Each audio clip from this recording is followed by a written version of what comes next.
It just happened so quick. An emotional neighbor didn't share her name, but she had a lot to say about the man who lives next door. He's brought so much love to his mom. She's a widow. He takes care of us. He takes care of everybody. She said that because investigators are now talking to that neighbor after he stabbed a man to death this morning. No charges have been filed on him at this point. Investigators say 3 to 4 people stepped onto the property around 2:30 this morning. And evidence suggests they were in the driveway trying to steal this Honda Accord's catalytic converter when the homeowner caught them in the act and ran outside. It sounds like he was confronted by the individuals that were in the process of trying to steal his catalytic converter, at which point the altercation took place. 2 to 3 suspects quickly drove away, but one was killed by the homeowner. Do you have any sadness today for the person who died? To be honest, not quite. Gabriel Fregoso lives 2 doors down. He did the right thing. He defended his property, his family. We still don't know the name of the man who died, and we don't know the name of the homeowner, but we know how the neighbors feel.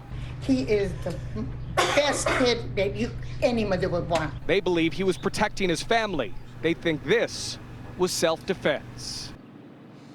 So again, investigators are questioning the homeowner. He has been detained, but he has not been arrested and no charges have been filed. In South El Monte, I'm Alex Rozier, NBC4 News. Meantime, an explosion rocked a Sherman Oaks neighborhood. You can see the cement debris on the sidewalk where this happened last night.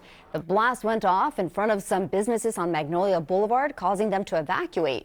We spoke to a man who was walking his dog when he heard the explosion. And all of a sudden, you just heard this big boom, like it was like huge.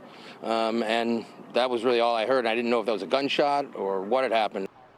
A few cars were damaged, but no one was hurt, luckily. Police have surveillance video, but they're not sharing it. However, they say a man appeared to put a device in a cinder block. He took off, then the cinder block exploded. Police are now looking for that man. And a former LAPD officer is now in custody with no bail after he was arrested on suspicion of raping a minor. Diego Lopez used to be part of the LAPD's North Hollywood division, but he resigned after those allegations against him surfaced. Investigators believe the assault happened before Lopez was employed by the LAPD. LA County DA's office is set to start reviewing this case next week. Now to Orange County, where police have arrested a man on charges of child molestation, and they think there could be more victims. Jason Valentin Esparza faces several felony charges of committing sex acts on children. Police say he would groom women to babysit children as young as 4 years old and have them bring those children to hotels so that he could molest them. The suspected cases occurred over several decades. Police are now looking for more victims to come forward. What we're asking for is the public to come forward with any information about this individual. If they know anything of Jason Esparza trying to reach out to other women, other children, we want to know about it because we believe that there are true children victims where he has carried out these 6 sexual fantasies with them, and we want to hold him accountable. Police say the man is originally from Ohio but has connections to Orange County. If you know something and would like to remain anonymous, contact Orange County Crime Stoppers at the number you see on your screen. California is asking the feds for help in dealing with a surge in thefts of Kias and Hyundais. State Attorney General Rob Bonta says the vehicles are being ripped off at an alarming rate. Making matters worse, TikTok videos are showing people how they can easily start a Kia and Hyundai model.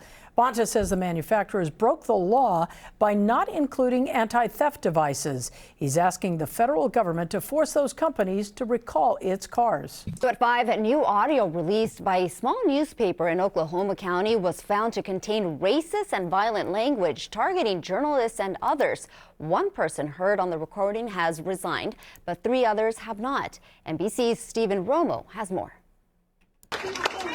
Protesters lining up in McCurtain County, Oklahoma, demanding the resignation of the sheriff and 2 other officials after audio excerpts of racist and violent remarks they allegedly made went public. Now, the McCurtain Gazette News releasing what it says is the entire recording. NBC